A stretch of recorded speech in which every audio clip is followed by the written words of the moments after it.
Welcome well. I am Sumit sir from विदुना SKC English में आप लोगों का स्वागत है। आज आप लोगों को मैं वीडियो बच्चों की डिमांड थी कि सर मैं यूपीएससी की तैयारी करना चाहता हूं, तो मैं किस को क्या क्वालिफिकेशन होनी चाहिए, किस तरीके से तैयारी करें।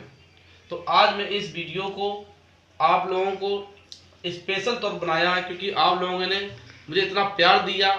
जो 400 सब्सक्राइब पूरे किए, 400 सब्सक्राइब आपने पूरे किए, ये आप लोगों का प्यार और लगन है। इसी तरीके से आप मेरे SKC इंग्लिश को ज्वाइन करें और हर प्रकार की आपको वीडियो मैं देता रहूँगा। तो सबसे पहले देखें कि ये यूपीएससी एग्जाम कराता है आपका। जो बच्चे डीएम बनना चाहते हैं, इनका सपना डीएम बनने का है, तो सबसे अच्छी जो अगर ट्रेड है तो आपकी डीएम पोस्ट है।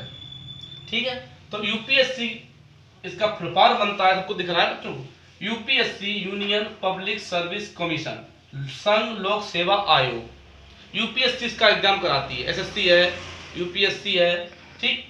आईएएस इंडियन एडमिनिस्ट्रेटिव सर्विस, भारतीय प्रशासनिक सेवा, जो कि एक पद होता है। यूपीएससी एग्जाम कराती है, इसका पद होता है, इसको डीएम लोग बोल देते हैं, डिस्ट्रिक्ट मजिस्ट्रेट, जो जिलाधिकारी कहा जाता है।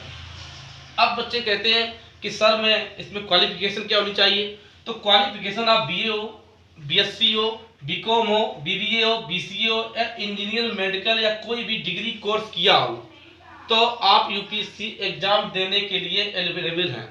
मतलब आप बीए बीएससी बीकॉम कुछ भी हो, चाहे फर्स्ट क्लास हो, चाहे सेकेंड डिवीजन हो, चाहे थर्ड डिवीजन हो, आप यूपीएससी का एग्जाम देने के लिए एलिजिबल हैं।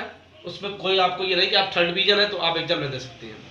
अच्छा, एज लिमिट क्या इसकी है, तो इसकी एज लिमिट अगर आप जनरल से हैं तो 21 से 32, ठीक। ओबीसी है, ओबीसी से तो 21 से 35, एससी या एसटी है तो 21 से 37, ये उसकी एज लिमिट हो गई।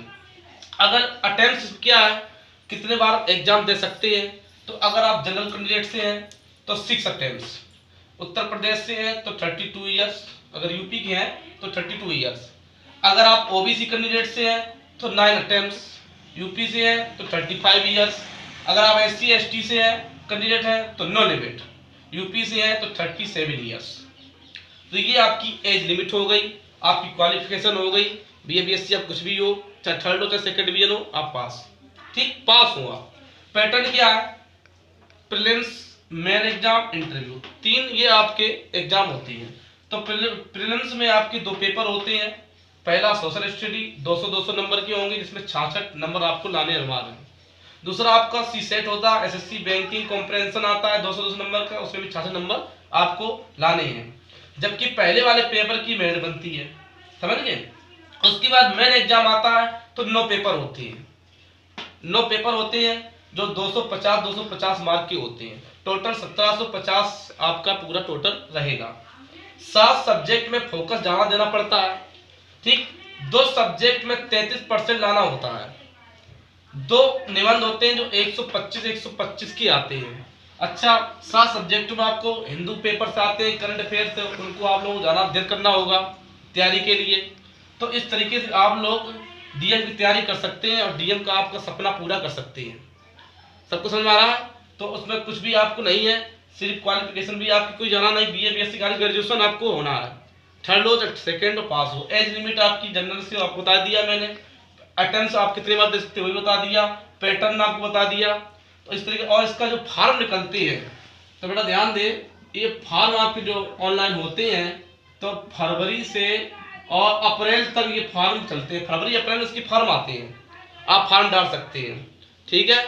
आप लोग वीडियो पसंद आए लाइक करें, सब्सक्राइब करें और इस वीडियो को आगे बढ़ाएं। मैं चाहता हूँ आप लोगों का सपना ही साकार हो। फिर आपको मैं अगले वीडियो मिलूंगा। Thank you so much, thank you watching.